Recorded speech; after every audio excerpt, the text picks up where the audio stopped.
BB than he cares about the Bronx. More about AIPAC than he does about your academics. So do you want to stay with someone who only wants to care about himself? Or do you want to have someone in me and Michael Blake who actually wants to care for the people? I'm reimagining what this city can look like. Welcome back to Inside City Hall, where we are turning our focus to primary day, which is just 2 months away. You just saw a part of a campaign ad by my next guest, Michael Blake. He is challenging Bronx Representative Richie Torres in the Democratic primary in June. Blake is trying to represent Congressional District 15. That covers a large chunk of the borough, including all or part of Riverdale, Baychester, and Morrisania.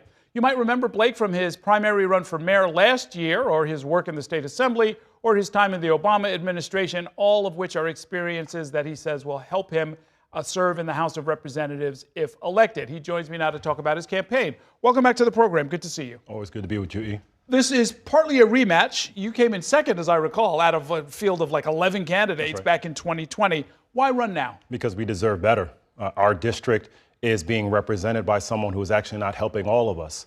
Our district is struggling with affordability, as so many places are across New York. About half of the Bronx lives in New York 15. And when people are still struggling with groceries and gas, and they are desperately looking for a change, I'm running for Congress because we know that I'll actually represent the people, unlike Richie Torres. It's one of the reasons why we have now 22 endorsements in our election. People who are saying over and over again, we deserve change. We want to raise wages and reduce costs. We want to lower our expenses. And quite frankly, they are looking for someone who's going to focus more on what's happening in the Bronx rather than just helping AIPAC. Okay, I'll get back to AIPAC in a minute, but what are some of the things that you would do that haven't been done to help with affordability and economic conditions in the Bronx? We think about the expenses when it comes to housing and childcare in particular. We need to end using credit scores when it comes to housing. We need to increase our income limits and have a local median income because area median income is not working for us. We need to actually have a guaranteed job, guaranteed pension, and guaranteed income and benefits to help our communities. Equal when we think about the vision around education, I have regularly said, how do you help our kids by having a My Brother's Keeper and My Sister's Keeper to graduate more of our Black and brown students? But equally, when we think about the cost, being in a senseless war that we have no business being in at all, are raising our gas prices. All of these are dynamics that Richie has failed at. Lastly, Errol, on immigration, when we think about this, Richie Torres has 4 times voted in support to deporting people. He supported the Lake and Riley Act, the first bill that Trump signed when he came back into office. He voted to express gratitude for ICE. As a son of an immigrant, I believe we should be protecting our immigrants, not deporting our immigrants. That is the vision we're giving that's a change for New York 15. Okay, let's talk about AIPAC. You've spoken at AIPAC events. I believe possibly when you were in the assembly. Have you received AIPAC donations yourself? When I was in the assembly and coming thereafter, that was about 6+ years ago, that did occur, but I walked away for many reasons. When I did one on one AIPAC trip. I've been to Israel 2 different occasions. I went there because I'm an ordained reverend. I went there because I was able to give the Sermon on the Mount. I went there because I was able to baptize people in the Jordan River. And so when we talk about the dynamics of the Black-Jewish relationship, I saw that. But what I've also seen, Errol, is that when the conversation of apartheid happened, they stopped the meeting. When a conversation of a genocide happened, they stopped the conversation. When President Obama's visual showed up on the screen, they booed in the room. And so I have walked away because I've seen it as absolutely unacceptable what's happening. I do believe that a genocide is occurring. I do believe that you can be critical of a community that does not make you anti-Semitic. In the same way, if I criticize Donald Trump and the U.S. government, that doesn't make me anti-American. But Richie Torres has made it very clear. He has talked about and defended the Israeli government and Bibi Netanyahu more than what he's doing within the district. And people are sick and tired of that, and we deserve a change. Criticizing a foreign leader from the Bronx is one thing. Actually taking action, casting votes, is going to be the business of a member of Congress, right? Yeah, absolutely. So you say one thing, he says something else. It doesn't really matter. It's not going to affect politics over there. What are some of the actual votes cast that would be different if you were congressman compared with Richie Torres? Richie Torres took a vote specifically where not only did it express gratitude for ICE, but within that vote, it was protecting what was going on in terms of funding for Israel. Richie Torres has personally benefited by investing in the weapons makers. Absolutely unacceptable behavior that is occurring. So when we think about those are actions we should not be focusing on. We should be investing in books, not bombs. That is the difference between me and Richie. And so he has taken stances that have been absolutely unacceptable. It is not something that our community believes in. And every single day that your gas prices are higher, Whether you're in Riverdale, whether you're on White Plains Road, whether you're on Grand Concourse, it is because we are in a war that we have no damn business being a part of. It is something that he is supporting and something I will not want to get to Congress. What committees would you want to serve on and why? Well, you absolutely want to be a part of House Foreign Relations. You know, we think about the opportunities in the broader dynamic that's going on, and equally housing. We can't ignore the dynamic, what's happening within housing. You know, my family was homeless in Jamaica. We fought for housing and opportunities in the Bronx. Those are different entities that actually can help us in a very real way, because housing and childcare, groceries and gas, those are the things that people are talking about. But we also cannot ignore, in a district like this, where our Muslim community, our Jewish community, our Christian community, our Indian communities, all of our respective communities need to know that someone's actually representing you.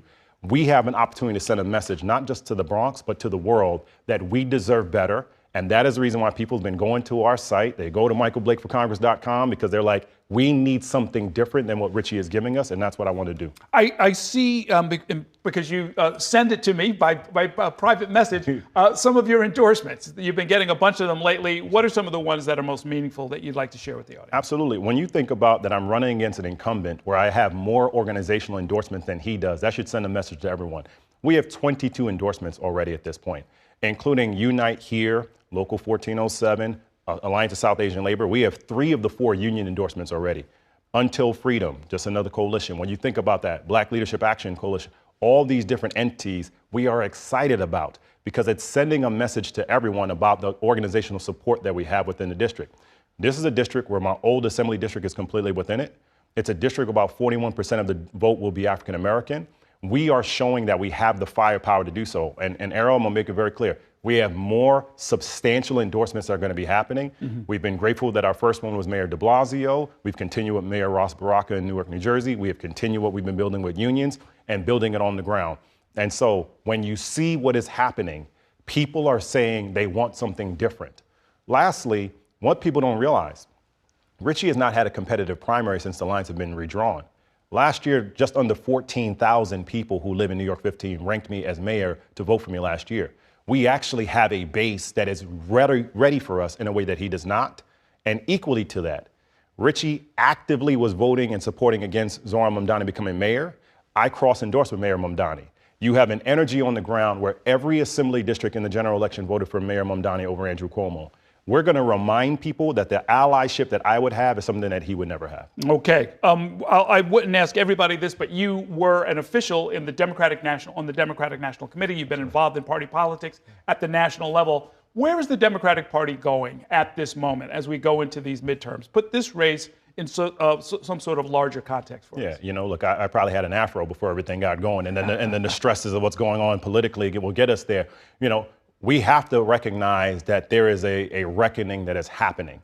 It is not just an affordability one that is very real. It is palpable and it's direct. It's also what's going on internationally cannot be ignored, and that we have to be equally recognizing and welcoming all voices. We can't ignore what just happened in Michigan, what's happening in New Jersey, what's happening in Illinois. People want to be able to hear us say, I fully can be present in domestic affairs, but I cannot ignore the international ones. And if we are able to do both, we have a chance to win. But Errol, the other big thing is we can't just say the other side is bad. We got to lay out why we're good.